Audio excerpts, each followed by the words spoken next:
listening to the Rainmaking Podcast, hosted by high-stakes headhunter, author, and professional speaker, Scott Love. This is Scott Love, and thanks for joining me on the Rainmaking Podcast. Have you ever felt that you're not reaching your full potential, that something's holding you back? We're going to talk about how failing to get help often holds people back from reaching their full potential. And our guest today is Brett Trembly. Brett is the founder of the Trembly Law Firm, a franchise and business law firm in Miami. The firm has grown from one attorney in 2011 to 10 attorneys and 20 employees, and they represent some of the largest businesses in the eastern U.S. As an entrepreneur, he's learned a few things about innovative ideas in getting help that will help you to reach your full potential. He also created a business around that called Get Staffed Up, which is a virtual assistant staffing company that liberates lawyers and professionals with incredible offshore talent. I hope you get some great ideas from Brett today. So I've got with me on the Rainmaking Podcast, our guest is Brett Trembly, who is an attorney. And today we're talking about why failing to get help holds professionals back. And Brett, thanks for joining us on the show today. Scott, thanks so much for having me. I like when people introduce me as an entrepreneur and then attorney. Oh, that's great. Oh, you like it? Sometimes people hear attorney and they think this is about to be really boring. Let me tune out. Well, entrepreneur is more exciting. An entrepreneur that shows the profession of law. That's great. Yep. And so tell us about your journey, Brett. Help the audience get to know you when you graduated from high school. Tell us about what you did from that point. How did you get to where you are today? And then we'll kind of talk more about this topic. Okay, that far back, huh? So I live in Miami, Florida, but I grew up in Albuquerque, New Mexico, believe it or not. It's a smaller state, only about 1.5 million people. So the general reaction that I usually get is, oh, I've never met someone from there before, or, oh my gosh, Breaking Bad, I love that show. Right, that's right. Those are the two reactions. I went to college there as well, small school called Eastern New Mexico University. Absolutely loved it. I was student body president and the whole thing. And then I went out to University of Miami School of Law and had 3 years in law school. I knew that I wanted to own a business. I didn't know if I wanted to be a lawyer, but I really enjoyed the legal education and moving to a big city. And there was just a lot of difference for me. Not really culture shock, but just environment shock. And I worked for a small litigation firm in South Miami for about 3 years before I said, it's time. I've always known that I was going to run my own business. I started making my own money as early as first grade when I would take my dad's pens from his jewelry store and resell them. And my parents didn't even know where I was getting money from. One of my mom's favorite stories. So I did it. And being a typical, lawyers and law students think very highly of themselves. Mm-hmm. Honestly, we've usually had good grades and we've had some achievements, and you get into law school and everyone tells you how great that is and how smart you are. And so we feel like we can take on the world and accomplish whatever we set out to do. And if you go to work at a big firm and your only job is to be a lawyer, then within a few years, you can get pretty good at being a lawyer. Right. When you decide to run a business, most attorneys just think, well, all I have to do is be a lawyer, but it's not true. It's like running a restaurant and you're the hostess, the waiter, the dishwasher, the cook, and the owner, and you can't be all those things. And so that's really where, admittedly, I did struggle, and why now I talk to people about you can't do it all yourself and you got to get help. Well, that's great. And I think a lot of it has to do with humility, where people like you've done well. You've done some significant things. How do you manage that? How are you able to, well, first, let me ask you this. From your experience, tell me about your experience with failing to get help. How have you gone through your career where you just chose not to do that? You didn't seek out help or solutions from other people. So when I started my law firm, I only knew a handful of people in Miami, because the deal with University of Miami is you got a bunch of people that moved down from the Northeast to get into the sunshine for 4 years or 3 years in law school, and then they all moved back. And so, working at the small law firm, it was just being an attorney. I wasn't really networking. And so I went out on my own. I had 3 clients, a whopping 3 clients. I didn't have any family money. I had student loan debt and credit card debt. And the nice thing about starting a business these days is, for a lot of businesses, you just need a laptop. Right. And so I got myself a small office, very inexpensive, and a laptop. And I was off and running. And people are always congratulating you for starting a business. It's like, yeah, you started a business, you had the guts and you did it. I tell people starting a business these days is relatively easy. You just, making the decision is not, but doing it is easy. You don't need the capital perhaps that you once did. It's growing a business or learning how to run a business and doing it.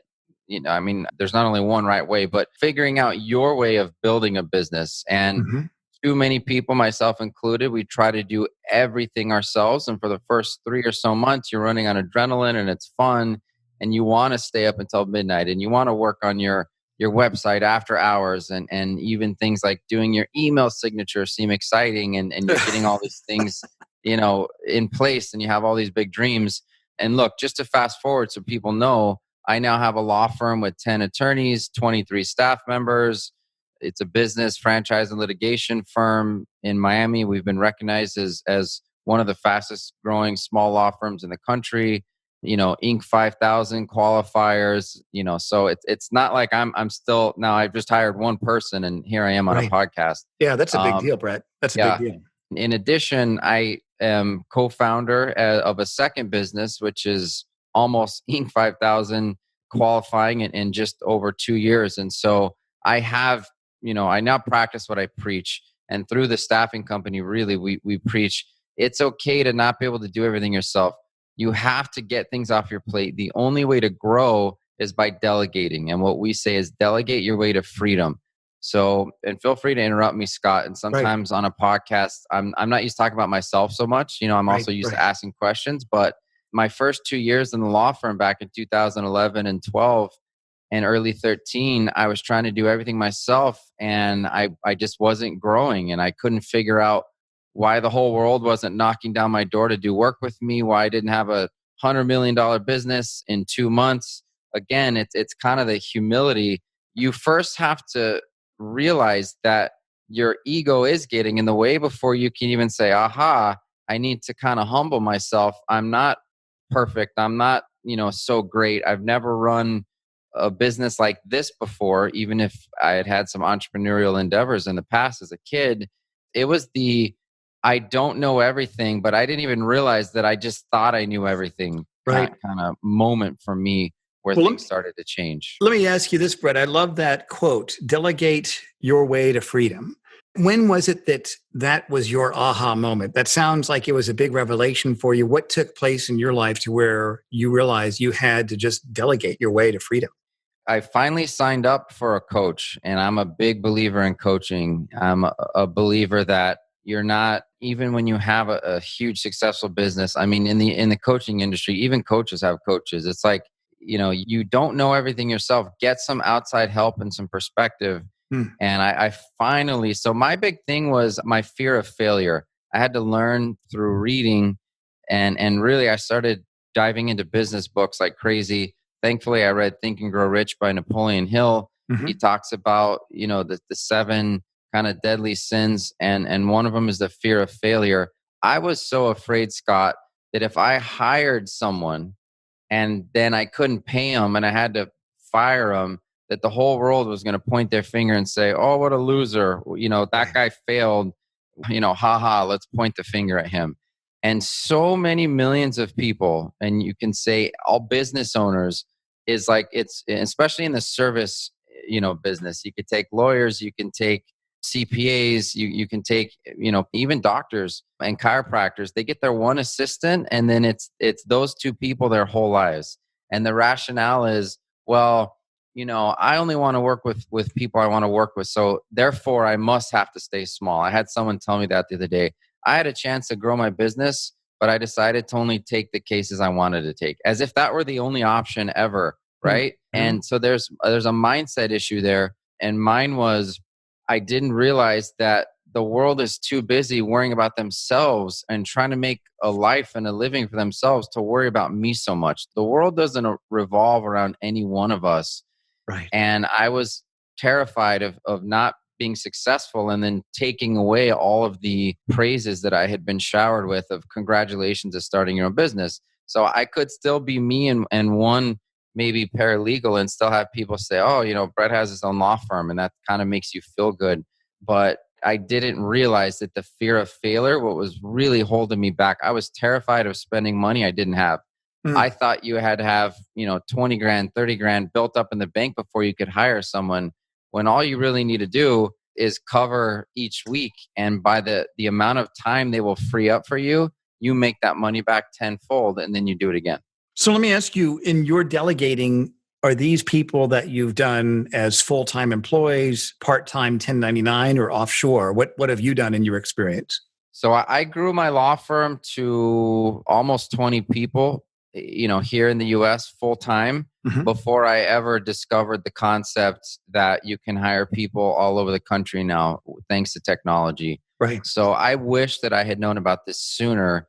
And that's why I really like meeting the young, kind of open-minded attorney who's like I was, or I should say business owner. The company's called Get Staffed Up. We do offshore staffing full-time, call them virtual assistants, but we work with everyone across business, all types of different business owners who want to hire, but it's daunting to try to find somebody good and to not worry about losing them all the time. Because let's face it, if you're paying someone $8, $9, $10 an hour, even 15, that's not really a living wage. So that person always has one foot in, one foot out, looking for a better opportunity for their families, like they should.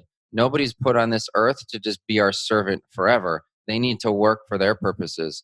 And so when I talk now about delegating, there are better ways to delegate early on so that you're not so stressed out about taking on that overhead. I like what you just said, Brett. They need to work for their purposes. Tell me about that. What was it in your life as a manager, when you're managing other people, that you really discovered that they're working for them and not you as they work for you? I don't know. There wasn't an aha moment on that end, but I think just opening my mind and reading the business books and becoming the type of person that people want to be around and want to work for and with, eventually, I don't know, somebody mentioned that and it really resonated with me. Your employees are there because they want to work and hopefully they believe in your mission and you've created good core values, but they're not working for you. They're working for themselves, or else they wouldn't be there.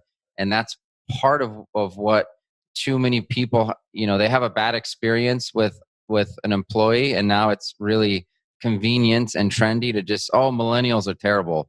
It's like, well, yes, our number one problems or challenges as a business owner will always be our staff and our employees, because they're humans and we all have issues and we need time off, and there's pregnancies and deaths and vacations and sickness, and it's just a part of it.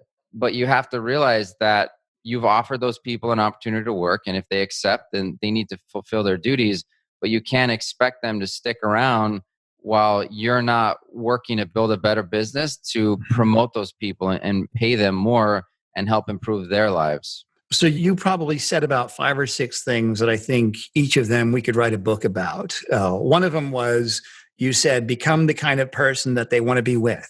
What do you mean by that exactly? What does that mean to you? You and I probably know a lot of people, Scott, that are well-meaning, but that just complain and I can't find good people. I can't find good help. And at the end of the day, you got to look in the mirror and say, why can't I? Why am I not attracting the kind of people that are going to make me happy to go to work and interact with? What is it about my company, about my attitude? Do I micromanage? Do I not give enough help? Do I let my mood swings affect how I talk to my employees or my team members? I mean, delegation, I talk about delegate-your-way-to-freedom, but it's not that simple. First of all, you need to make the decision to delegate. But second of all, you got to have good systems in place so that your team members know what they're responsible for. Here are the 5 things I need to do every day. And if I do them and I do them well, I'm successful. 95% of people don't have any type of measurements in place, or what we call scorecards, for measuring their own employees. And that's not a negative thing. The employee is dying to know that what they're doing is helpful, not just that they're busy. Busy work doesn't move the needle. And so, that's what I mean. Busy work doesn't move the needle. I love it. So let's talk about this scorecard. And I like how this really kind of fits under the topic of asking for help, getting help, delegating. What I want to do, I want to come back to learning more about your staffing company, because I think the people listening on the show could benefit from that. And we'll even put those links on the show notes here.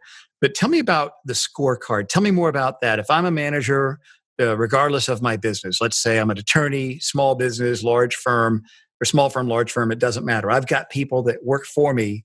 How can I create scorecards that keep track of that? And how can I communicate that to my employees as I give them the work and the scorecard? I would love to. So I'll try to keep this, relatively short and straightforward. Literally, it's like a report card in grade school. You write down the subject and you're grading. In this case, you want to put, for example, on the left side, let's take a marketing assistant, because everyone, as entrepreneurs, we all have a million ideas before breakfast, right? Right. But we don't have anyone to delegate to. So those ideas just sit on a shelf, mental or physical, and they never get done. So let's say you said, you know what, I'm never going to get more marketing done unless I delegate. So let me bring someone in. You can bring in an outside company that'll do, a few posts per month and some quote unquote management for $2,000 a month, right? Mm-hmm. None of us are unfamiliar with the companies asking you for basically about $2,000 a month to do some very light social media work and maybe even e-newsletters and stuff. Or like, just for example, through us, for the same price, you can get a full-time virtual assistant who only does marketing. And on the scorecard, you say, I want you to add 50 contacts on LinkedIn per week. I want you to comment on 15 posts per week. And I want you to put up one post per day on LinkedIn about something we do. So now you just created 3 measurable items. You take those 3, you multiply them. Same 3 for Facebook, same 3 for Twitter, same 3 for Instagram. So now you've got, about 60 social media touch points. Wow. And it's probably only going to take 10 hours. And that's already way more than another company would do. Okay. Per week, I want 1 newsletter to go out to my existing clients about another type of service we offer. Per month, I want 1 newsletter to go out, and you're going to have to provide templates, and it'll take a little bit of time to ramp up. But I want 1 or 2 newsletters per month to go out to my entire contact list, so I can be a thought leader, because I'm going to blog. And, for example, I'll write a few blogs per month. You put them in the newsletter. I want to interview 1 person a month, and I want you to take that video interview that I can do via Zoom, and I want you to put it all over social media. Side note, we've got a document that from 1 even 60-second interview, you can come up with 32 pieces of social media content. For example, these are the types of things that you load up the scorecard, and there's a lot more examples that I could give, because you could, give me contacts lists for every Rotary Club in the state, and then send them my speaker profile sheet that I want you to create, and get me 5 speaking gigs over the next, 5 months. I mean, the list is endless. Marketing is endless. So it depends on what you want on your scorecard item and how you as a business owner want to market. But the point is that employee is going to feel so good at the end of each week knowing they accomplished all those things. Imagine that compared to what most of us do is every morning, hey, you know what? I want to start speaking at Rotary Clubs. Figure it out. And then the next day, they think that's what they're going to work on. And then you're like, hey, I need some social media posts to go out today. Most of us, and I'm not criticizing here because I also was this way one time, this was all of us, used to just manage by whatever was on my mind at the time. And it's simply a feeling recipe. Those are a lot of insights you've just shared with us, Brett. Let me ask you, with this marketing, you mentioned that there was a marketing document you have. Is that right? Yeah. And do you want us to put that on the show notes, or we could put your email on there as well and people can email you for it? How do you want us to handle that? I'm happy to share that if people want to email us. Yeah, thank you. Yeah, absolutely.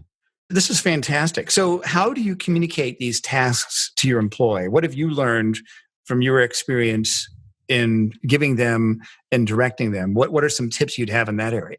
A few. And by the way, you said we're talking about a lot. We're trying to cram a lot into 30 minutes, Scott. So, Right. feel free to cut me off or direct me. No, But we'll have you back on another topic. yeah, This is I great. would love to. I love talking about this kind of stuff.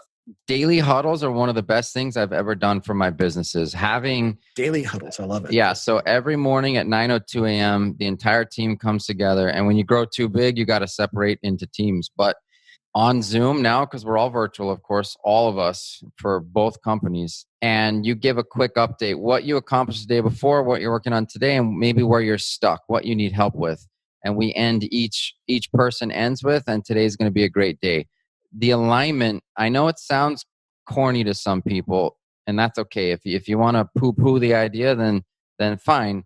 But I'm telling you, the people that buy in, they love huddles, and they're happier at work that day. And you end on a positive note, and now everyone doesn't lose touch with what's going on in the rest of the company. So that's a main part of it. And then you want to have daily check-ins with each one of the people in your department, right? Because you can't talk to like 30 people every day. So a good 90-minute weekly meeting within your department to outline issues, solve issues, and create to-dos for the next week, along with daily check-ins to make sure people aren't stuck. That kind of meeting rhythm will help your company move faster than almost anything else I can think of. That's great.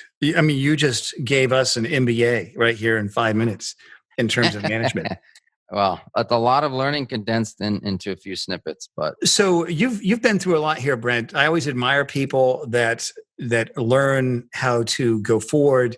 They make mistakes, they recalibrate, they come back a little bit stronger and wiser. What would you say are some books that you've read that have helped you to really stretch and grow in business? What are the top 2 or 3 books? You mentioned Think and Grow Rich, which is a classic. I like reading that one every few years. It kind of reminds me of things that I need to pay attention to. What are some others that have helped you? Exactly. I like that you said that, Scott, because rereading books is sometimes one of the best things you can do.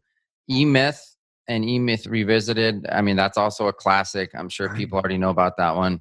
There's one I think it's called The 22 Immutable Laws of Branding, one of the best business books I've ever read. And one recently, which is almost like an unfair advantage. I almost feel that 1% of me, that I'm an abundance guy now and I want to help everyone, but that 1% of me that's still competitive, I almost hate mentioning this book because it's so good, but it's called 80-20 Sales and Marketing by Perry Marshall. I mean, I listened to it on Audible and then I bought it and I marked it up. And if all you did was read that book every day and then just take massive action, you would grow a business very quickly. I wish that's all I did. I'm trying to get to the point in my businesses where that's all I do. It's really that good. That's great. I'm definitely going to look at that book. I appreciate that recommendation, Brett. And tell me again about your staffing company. Kind of give us kind of a commercial, if you will. The people that are listening, what can you offer them? What are the solutions that you offer them with your staffing company? Thank you, Scott. Look, we all have bad experiences with employees, and people come and go, and especially at your entry level positions, because it's just a hard position to fill and a hard position to keep, and it's hard to have reliable people there. So what we figured out, me and my business partner, is that if you take those positions and you hire someone in another country, and by the way, this includes people that answer your phones. We have lots of clients that have a full-time receptionist through us that's in another country. It's very simple nowadays. When the phone rings, it's answered and you're only a transfer away, just like if they were in the same office from you. But we have 3 offerings. We call them virtual assistants, but these aren't your typical like Upwork project type. These are full-time team members that work for you. We have a very intense screening process. Only 5% of people that apply to work with us ever make it through. They are your full-time employee once they're matched with you and your business, but you pay us and we pay them. So we're preventing you from paying the overhead. We're shielding you from legal issues. We're paying the taxes. We're complying with all the complicated laws that each country has where we pull people from. And the 3 positions we place are clerical virtual assistants, meaning, like administrative tasks, calendaring, etc. The next one is administrative virtual assistants, somebody that can be on the phone, they can set appointments, they can do follow-ups. They're just someone that you would trust to be on the phone, and the accent is almost neutral, by the way. I know people always have that question. Right. And then the third is the marketing virtual assistant, which I've already mentioned, can really provide a huge, I mean, you can quadruple your marketing output if you have a full-time person. But when you have a full-time person domestically, like I did, that's costing you 60,000 plus, you're constantly wondering about the return because so much of marketing doesn't work because you have an idea, you try it, sometimes it works, sometimes it doesn't. So when you get someone offshore, for example, and you're paying us about 20,000 a month, suddenly you have the wherewithal to try everything out, and you're not just so worried about, and coming full circle, most people fail to get help, I think, because they're afraid, like I was, of how much it costs and can I pay and can I afford it. That's a mindset issue, but it's also a fact that you just need a little bit of help, but you don't want to pay someone $50,000. And so, and Brett, let me ask you, you mentioned paying you guys $20,000 a month. Was that a different number? No, a year. Okay, that's what I thought. A little bit of a difference. I'm like, I could go to work for you, man, if I can make $20,000 a month doing me too. We're going to put your links on our show notes here because I know that people listening here will definitely probably want to jump on that. And Brett, kind of summarize, what are 3 action steps people can take today to integrate some of the ideas and to go forward on some of the ideas that you shared? So the first thing is get a coach. And I said this earlier, but even Michael Jordan had a coach. Michael Jordan never said, I've already won some championships, let me just coach myself now. It just doesn't work that way. Right. Even when you have a growing business and you've been successful, you need an outside perspective from somebody who's been there before, who can point things out to you that you're missing. We all have blind spots, and they will help you not only with tactical issues, but also help you from backsliding. Because I have seen a lot of businesses go from startup to about the $1.5 million, and then suddenly they know everything. Now their ego comes back into play. They're financially comfortable now, which is a great feeling for sure. But then they backslide and there's no more growth for the next few years. So, or ever, until they realize, you know what, there's not a finish line. So that takes me to point number 2, having a growth mindset. I talked to somebody the other week that I asked him, hey, are you going to come back to this program? And he said, no, I look at it like as if you go to college 4 years and then you graduate. And I think that's the opposite of a growth mindset. You're never done learning in business. There's not a finish line where you know everything. You have to continually push yourself and reach outside of yourself. And if you don't adopt and keep a growth mindset, then I think that's going to be a huge problem for you. And the third thing is don't cover your eyes. And what I mean by that is the other morning, my 2.5-year-old son, I heard him pitter-patting through the room. And I was like, what is he doing? And I said, Bentley. And he turns around and he thought I caught him doing something. He was holding a bag of candy that he climbed up on the counter himself to get. So he drops the candy, but he freezes and he puts his hand over his eyes for a few minutes. And then he runs away with his hands over his eyes. And I found him 5 minutes later, still hiding. And it's like, isn't that so funny? Most of us business owners, when there's a problem, we'd rather not look at it. It's like literally putting your hands over your eyes and refusing to look at the issue, or not looking at your bank account because you're so afraid of what's in operating. I remember those days very clearly. Sure. You can be positive, but don't ignore reality. Have the guts to not cover your eyes and really find out the truth and the numbers and what's going on in your business. That's going to give you the confidence to make decisions that go along with your growth mindset. And it's going to put you on the path to success. Well, Brett, thank you so much for being a guest on the show today. You gave all of us some great content. To the people listening, I'd recommend that you take actions on those. And we'll put the links to your company and some of the other resources on the show notes here. And hopefully some people can reach out to you, Brett. And I'm sure we'll have you back on here in the near future, about some other business-related ideas. Scott, I hope so. I really enjoyed today. Thank you so much for having me. Yes, thank you for being here, Brett. Thank you for listening to the Rainmaking Podcast. For more information about our recruiting services for international law firms, visit our website at attorneysearchgroup.com. To inquire about having Scott speak at your next convention, conference, sales meeting, or executive retreat, visit therainmakingpodcast.com.